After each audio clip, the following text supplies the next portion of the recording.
welcome everybody to our second panel on the Cyber Trends 2024 series. My name is Eric Basu. I'm the CEO of Haiku, and I'm one of the founding board members of the Cyber Center of Excellence, or the SDCCOE, where the CCOE is a San Diego-based nonprofit that mobilizes businesses, academia, and government to grow the regional cyber economy and presence and create a more secure digital economy for all. With that, I'd like to have each one of our panelists please introduce yourself. Kim, would you like to start? Great. Thanks so much, Eric. Good morning. I'm Kim Young, and I'm currently the Assistant Director of Emergency Services with the City of Carlsbad. And I've been in this position for the past 2 years. I have a total of 12 years of experience in emergency management and business continuity in both the public and the private sector. I started my emergency management career with the City of Encinitas and served there for 3 years as the program assistant. That was followed by 3 years working for the County of San Diego. And during that time, I was an emergency services coordinator in the county's Office of Emergency Services. After that, I worked for 5 years in the private sector at Sempra. And at Sempra, I served as the Emergency Management and Business Continuity Program Manager for Sempra's entire international enterprise. Additionally, I have the pleasure to currently serve on the Cyber Center of Excellence Board of Advisors, and I work routinely with that body. And I'm really glad to be part of this panel today and to provide an emergency management perspective on this important cybersecurity discussion. Thank you so much. Fantastic. Thanks, Kim. Matt, would you like to go next? Absolutely. Thanks, Eric. Hi, everyone. My name is Matt Murdock. I am the director of the cybersecurity consulting practice at Synoptek. Synoptek is a managed service provider for small and medium businesses, and you could think of us as everything from an outsourced IT org all the way to being in the executive room, acting as a CIO or Chief Information Security Officer for our clients. Specifically, in our cybersecurity practice, we really have two major offerings for our clients. One of the teams in our practice is focused on being that kind of security operations center, and they manage a lot of services that are provided to our clients. And then on the professional services side, we act as fractional Chief Information Security Officers, fractional Chief Compliance Officers for our clients, and then also provide some system hardening and security engineer support. I've been in and out of consulting for over 10 years, specializing in GRC generally. And then parallel to my time in consulting, I'm also in the Army National Guard. So I have a IT management and IT security background. And for those of you out there with any Army service, I'm a battalion S6 right now for my unit. So the communications officer and kind of the communication subject matter expert for my battalion commander. So looking forward to the panel. Thanks, Eric. Awesome. Thank you, Matt. Steve. Hi, I'm Steve Millendorf. I'm a partner here at Foley and Lardner. We are a nationwide full-service law firm. My practice is mostly privacy and cybersecurity. That's about 2/3 my practice. The other third is technology transactions. And as you would imagine, there's a huge overlap between the two. Prior to becoming a lawyer, I was an engineer for 24 years. Mostly in the privacy and cybersecurity space. I worked for companies like Hyphen with Doug Whiting and can't remember the other guy's name right now. Just prior to joining Foley, when I went to law school part-time, I was a hardware security lead at Qualcomm for 7 years. Part of that time, I was part of their government technologies group. So like Matt, TS/SCI clearance and all that fun stuff. It's definitely been an interesting seeing how things have evolved over the last quarter of a century or so. And I've actually been at Foley for about 12 years, so I'm going on 36 years or so, and give or take, dealing with this. I was hacking since I was 15, so it's been an interesting ride. Awesome. Yeah, I appreciate that, Steve. What an impressive, really impressive panel. I really appreciate the diverse backgrounds everybody brings. Just kind of set the stage for the panel. Cybersecurity is everybody's business, or probably more accurately, cybersecurity impacts everyone's business in one way or another. And you can see that from the diversity of our panel. We have government experience, military experience, legal experience. The FBI reports more than 150% increase in cybercrime complaints across all industry in the last 5 years. And that's a total of over $37.5 billion in losses. And in addition to that, the global cost of a data breach climbed over $4.5 million on average, according to IBM. More than half of the costly attacks are aimed at small and medium-sized businesses, businesses that often aren't well prepared and may not even understand the magnitude of the danger that they face. They're also our region's economic engine. If you pair that with the global shortage of cyber professionals to thwart these attacks, the last numbers I've seen have 448,000 openings in the US and 5,000 alone in San Diego from cyberseek.org. It's mission critical to address the systemic risk. Good news about this. San Diego is leading the charge with more than 1,000 cyber firms and the nation's Information Warfare Systems Command, NAVWAR. The cluster of cybersecurity accounts for more than 26,000 jobs. It's huge and has a total economic impact of $4 billion annually, which is the equivalent of hosting 24 Comic-Cons for everybody that enjoys Comic-Con, or at least you see a whole bunch of people swarming San Diego during Comic-Con. The collaborative ecosystems developing new technologies, defenses, and cyber warriors to combat this ever-evolving threat landscape. So what I'd like to do now is tap into the robust expertise of our esteemed panel today and talk about cyber incident response planning and management. The first question. IBM's data breach report reveals that an alarming 95% of studied organizations experienced more than one data breach in 2023. And as was discussed in the last panel, attacks are only getting more sophisticated with evolving AI. So Matt, I'd like to address this first question to you. How can businesses better prepare for the when, no longer the if, by leveraging a combination of people, processes, and technology? Yeah, absolutely. It's a great question, Eric. I think you hit the nail on the head when we're saying it's not a matter of if anymore, it's when, right? And for those of us that are in IT security or adjacent to IT security, I know it's top of mind. I think where it's not top of mind, especially in the small and medium business community, is to regular staff and line workers. But they're avenues for attack just as much as anyone else in an office is. So I think that first, companies need to do a better job of kind of understanding where in the governance, risk, and compliance ecosystem they sit, and then making sure that depending on their size and their budget and kind of where they are in their growth journey, that they're aligning to the right framework. If we were talking to a large business that's going for their first DoD contract, it's an extremely different GRC conversation than a startup that hired their first IT person. So kind of understanding where you fit in the ecosystem and the value of your data and your technology and your IP. So that would be step one. And then it's a layering of the people and the technology that you have. Budgets always get in the way. So I think a lot of IT professionals feel very confident that they know best practices and they know the cutting edge technology that they want. But it's kind of on maybe the CFO's org and the IT's org to really come together and understand what's actually possible at a current company's growth stage, or lack of growth, right? Maybe they're in a position where they're not looking to be actively changing anything, and that might be a great opportunity to start outsourcing some of those 24/7 security operations to a trusted partner as opposed to hiring.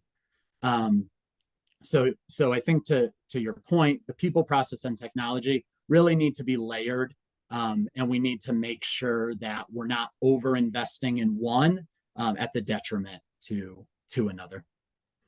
Yeah, I love that answer. Yeah, you covered pretty much all the topics on that. And I agree with you 100%. I've heard from CISOs time and time again. They say that the weakest link is their people. The more Mhm. people, the more Yep. privileged users, but even non-privileged users, the greater the risk. Right. Right. Absolutely. So, Kim, I'd like to address the next question to you. With your experience in emergency management in the city of Carlsbad, Sempra, Infragard, and San Diego County, what are the key components of a cyber incident response plan? Great, thanks, Eric. So regarding a cyber incident response plan, I'm going to address emergency management considerations in particular, not necessarily the technical actions that will be found in a tactical plan under the CISO or the IT director. So for cybersecurity plan components, I refer to three resources primarily, those being number one, the CISA Incident Response Plan Basic Fact Sheet. It's a very concise 2-page document, but has a lot of valuable information. And then the second is the cybersecurity annex to the California State Emergency Plan. And then the third is CCOE's very own region-wide cyber incident response guide. It's a few years old, but I find that content very valuable. So some key plan components would include, first, analyzing the threat. And while at first glance, this may appear to be a pure IT or cybersecurity task, depending on the organization and its cybersecurity capabilities, emergency management may be more plugged in to the agencies that could help analyze the threat, such as the local fusion center or the FBI field office. So it's important to address this consideration in the emergency management response plan. Next, another key component of the plan is requesting external support and expertise. And the most apparent support would be to deal with organizational or jurisdiction-wide impacts resulting from that cyber incident.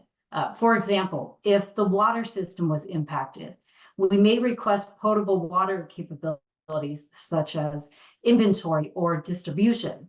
Also, if the power system is compromised, we may request implementation of community charging stations for people dependent on medical devices. But also, the emergency management plan should specify how to request cybersecurity technical capabilities and support from external partners. Ideally, this would also be in the tactical plan if there is a distinct plan under the IT director or the CISO, but it should also be in the emergency management plan because it's such an important consideration. And finally, another important component of the plan is reporting requirements and procedures. So when a cybersecurity incident happens, it's likely there will be legally required reports and notifications to various government agencies. And such reporting requirements, they're often jurisdictional and organizational level responsibilities. So it's not just the CISO, it's not just the IT director, but the responsibility of the entire organization to include the chief executives. So it's important that these reporting requirements are formally documented and then specified in the cyber incident response plan. Thank you. Well, thank you. So what I'm getting from that, Kim, is, and I think this might be new to some people that are listening, is that when you get hit by, let's just say ransomware for the sake of an example, the response can't be technical. If you're only thinking about a technical response, it's only a small portion of everything that absolutely has to be done to mitigate all the risk to the organization, the public perception, the legal, compliance, everything. Absolutely. Yeah, I agree 100%. Along those lines, this third-party risk, in other words, risk that you face from maybe your HVAC vendor in the case of Target, or so many others, supply chain, risks that you might have. It's become a major concern, especially as the supply chain attacks on critical infrastructure in key sectors. It's continuing to make headlines. Steve, along those lines, what contractual best practices do you recommend for technology transactions that could help companies mitigate those risks? Sure. So if we're just focusing on supply chain and kind of critical infrastructure now, because I think in any deal where they're touching any sort of information, certainly personal information, IP, accessing computers, you're going to want something. But focusing mostly on the supply chain and critical infrastructure, we want to make sure that we've got some pretty solid, pretty prescriptive security measures. Generally, I recommend in any of these agreements to require that the vendor have a written information security program, preferably one that's based on some common standard, either NIST SP 853, the NIST Cybersecurity Framework, ISO 27001, something along those lines. And overall to require ongoing independent audits and penetration testing of vulnerability scans. For these types of industries, again, kind of supply chain, critical infrastructure, we probably want those testing and vulnerability scans to be as often as once a week. We would have contractual obligations to require that. If there's software in the supply chain, which quite often there is, I mean, you brought up Target, but SolarWinds is the one that comes to mind and is pretty glaring as an example. I would ask for terms and conditions for secure software development processes and testing for vulnerabilities on top of protecting their IT infrastructure, as I just mentioned, with vulnerability testing for their systems. I also want vulnerability testing for the actual software itself. Another thing that I also typically require is continually monitoring of like the CVE database. And patch anything that's got a CVSS score of 7 or higher. For those who don't know, who might be listening in, CVE is a database of known vulnerabilities. It's run by MITRE these days. It's open to the public. You can go get access to it. CVSS scores are a scoring method that they use to rate the criticality of a vulnerability. 1 being, not very critical, 10 being, big flashing red light. And like you can subscribe to a daily feed of these. It's really easy to require this for vendors who are in this space. And again, I would require this not only for the software that they're developing for their IT systems too. Again, the SolarWinds attack is a great example of a third party getting in, mucking with the software, and then having that software go into a bunch of other products for their own customers. You've got vulnerabilities that could have been caught at the software level, and you've got vulnerabilities that should have been caught at the IT level that where the software was being developed and distributed. Another thing I often ask for is the ability to do our own penetration testing. To be fair, that's a pretty hard pill for most vendors. Like, hey, we're going to purposefully attack your system. And we'll let you know if we actually get in. It's white hat hacking without necessarily notifying them, which can be a little bit of a problem if you start sending them off on alerts, which they should be getting alerts, but if they don't know, that can be a hard pill to swallow. At a minimum, you should be able to get your own independent audits. And at least if whatever they're providing through their own independent audits are unsatisfactory, or they've had a breach in the last 12 months or so, like we want to be able to go in and make sure that you fixed all the things that you said you fixed. I also quite often will ask for notification of any security breach. I don't care if it's how critical it is, what's going on. I want to know if there's some risk there to particularly if they're hosting my data, and try to get some indemnification and hopefully unlimited liability, or at least some sort of a super cap on liability for security breaches. Hopefully any security breach, but at least if it's a failure for them to meet their own security obligations, they should be responsible for it. All this kind of brings up another thing, which I think we kind of touched on. I think Matt touched on it, but for the clients or businesses themselves, all businesses should have some sort of an incident response policy and make sure that they test and refine it at least annually through some sort of a tabletop exercise. Excellent. Great. Follow-up question, and I think you might have addressed this in the first part of your answer.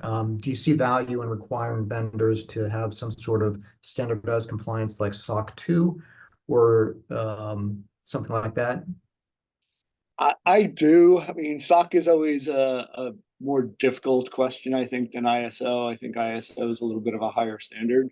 Mhm. But at least there's a standard set of controls that they're going at, right? At least there's that, and they're not just, yeah, this looks good, thumbs up, put your thumb in the wind and make sure it's blowing in the right direction. SOC gives you something, ISO gives you something. Um, basing it on the NIST cybersecurity framework or SB 853 gives you something. At least there's some baseline there. Okay, good. Yeah, appreciate that. Thank you. Sure. So Jen Easterly, the director of CISA, recently said that 95% of breaches are caused by human error. And I think that goes back to what we've been discussing so far in this panel about the huge attack surface that we get from our employees and vendors, right? So that means that one way to look at that is that 95% of these breaches are preventable. If you consider that we have the ability to train humans or otherwise mitigate that risk. Matt, I'd like to address this question to you. How do you think companies can foster and exercise a culture of cybersecurity that goes beyond IT to all the different departments? Yeah, it's a good question. One of the bits of my background, which I feel very lucky to have in military experience, is that there's always more room for training, and then more training. And you go to war with the soldiers you have, not the soldiers you want. So it's important that executives accept the risk of kind of who comes into their organization, and then if they're not where they need to be from a training and awareness standpoint, it's on them to make sure that funding is in place from a people development standpoint to train those orgs. I think of a fun thing that IT professionals can do is engage your non-IT peers in those tabletop exercises. Invite them to a risk register meeting, or bring them in earlier in a vendor conversation. One thing that I have a little bit of experience with is working with some publicly traded companies, where now the SEC makes it very clear that if there is a material cybersecurity event, you will be reporting on it. So to kind of echo some things that Kim said in terms of reporting, it's super important. I think that this is not just an IT exercise that an event occurs, we talk about it, and then we try to improve it. Like this could affect the entire organization for potentially years to come if the market's perception changes. So in that idea of kind of breaking down your own silos in IT, right? Opening up the IT closet door and allowing folks to understand what actually happens in IT security. Invite internal audit to a tabletop exercise. And then ask IT audit or internal audit to really understand, like, have them with their enterprise risk management mindset teach IT professionals about the concept of materiality, and understand how the risks that all of us are probably stay up at night thinking about because we read one too many blogs about a risk or something. Let the enterprise risk management professionals, probably under the CFO's org or the chief audit executives org, help you kind of piece together what is the risk that we're actually accepting from the CFO's org, from the chief people officer's org. And then the last thing I'll say about that, because of the people aspect, right, of these cybersecurity events, which are very preventable, is think about people in your org as an IT professional that could not be farther from your position in IT and in security. Marketing, maybe investor relations, if you're public, they probably have a view of materiality, right? What happens if our social media accounts were taken over, or we couldn't post and our clients love how much we post about XYZ, our products. There's probably a very critical point of view that the investors relations and marketing community might have that these two orgs just have never talked before. And I think the only reason that we understand what is the critical either infrastructure, the critical technology, the critical process that needs to happen is if we train our people, both from a pure educational, this is the cyber risk that is out there in the environment, but also a better understanding of the risk we accept internally with just our day-to-day business processes.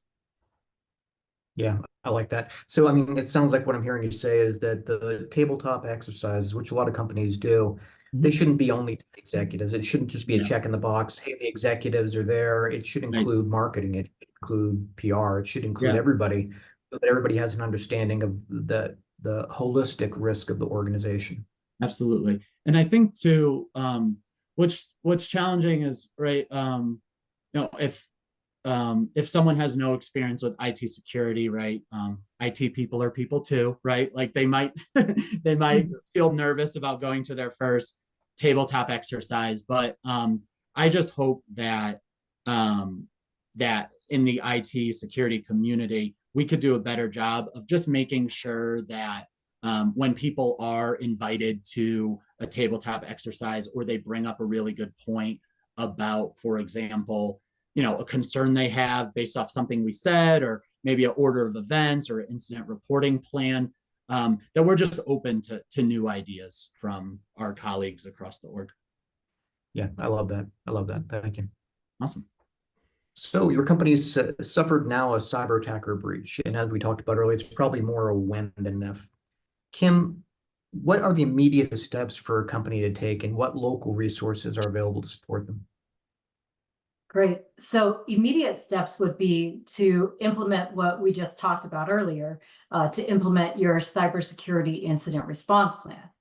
And ideally, that plan is not only developed and published already, but it's also trained and thoroughly exercised.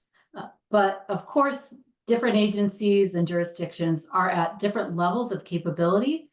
So if you don't have a plan, I recommend you focus on two sources, and you could really build a core checklist around those two. Those being number one, the CISA fact sheet, and number two, the CCOE response guide.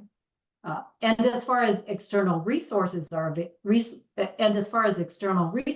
available to locals, fortunately for the San Diego region, we have a wide range available to us, to include the San Diego Law Enforcement Coordination Center, the LECC. This is the local intelligence fusion center, and the LECC provides intelligence and response capabilities, not only in respect to cybersecurity, but for all hazards as well. And also the LECC, they're able to request state and federal support through the California Cybersecurity Integration Center, or the CalCIC. And that brings us to another resource available to us, the CalCIC. They can provide cybersecurity incident information, threat analysis, and forensics, and we would most likely leverage them through the LECC. The last resource I'd like to mention would be the FBI San Diego Field Office. They're a great partner in the region. They regularly engage jurisdictions and agencies throughout the region, particularly in cybersecurity efforts, but also in all hazards.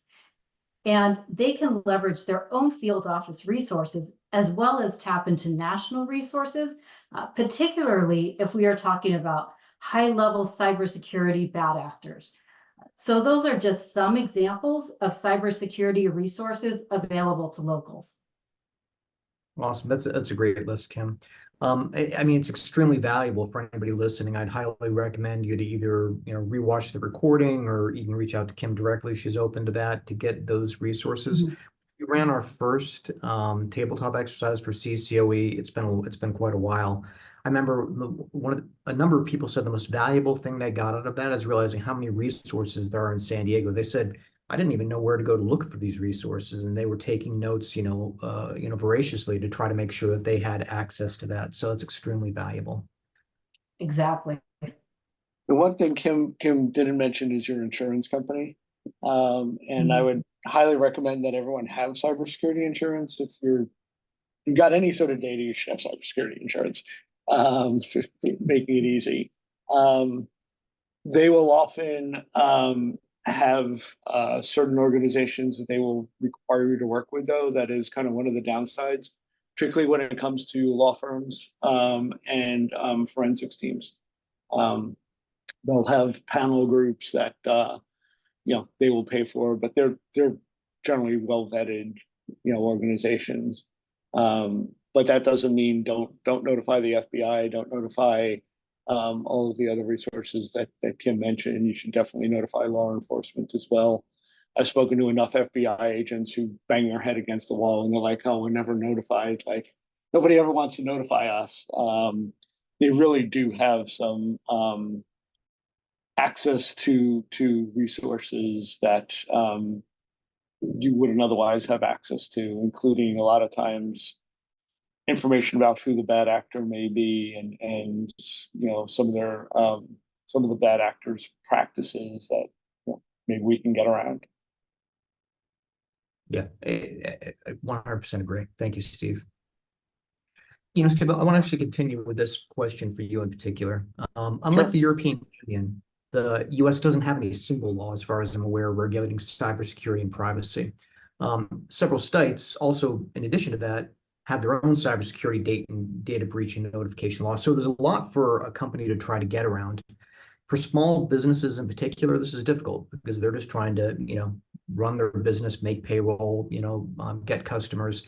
What advice do you, Steve, do you have for the SMBs who are also the targets of all these breaches to get their arms around the privacy and the cybersecurity requirements? Yeah, so I'll start with, like, even in the EU, which is generally the law there is called GDPR.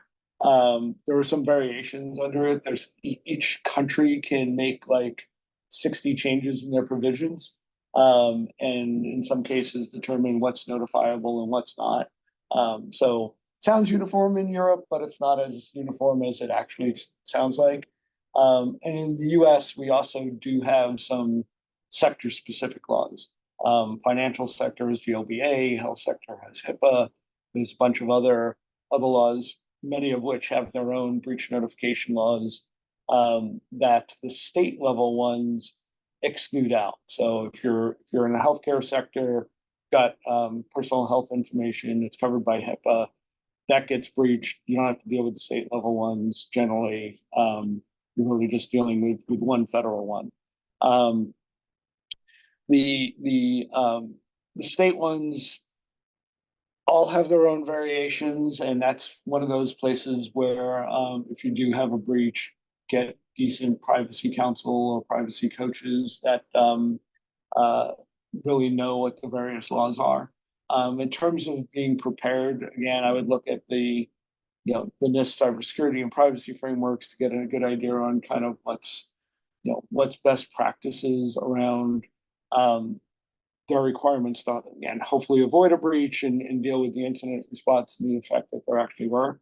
I do like these because these are frameworks, they're not specific requirements. They do pretty well when we're talking about smaller businesses, as well as doing pretty well in the really large organizations. The other thing I would mention, particularly for small businesses, I find this to be a problem. Data minimization is key. Small businesses, for whatever reason, either they don't have the time to think about it or don't really have the resources to purge old data.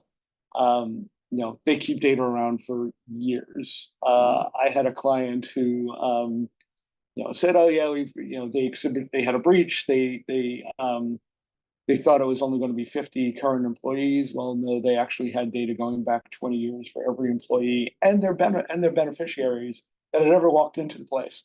And we wound up notifying like 800 people instead of 50. And that's because, like, do you really need this data for the employee who was an employee in 2000? Probably not. So I think getting rid of data is probably one of the key things for small businesses. If you don't have it, it can't be breached. Yeah, I love that. That's excellent. We're almost out of time.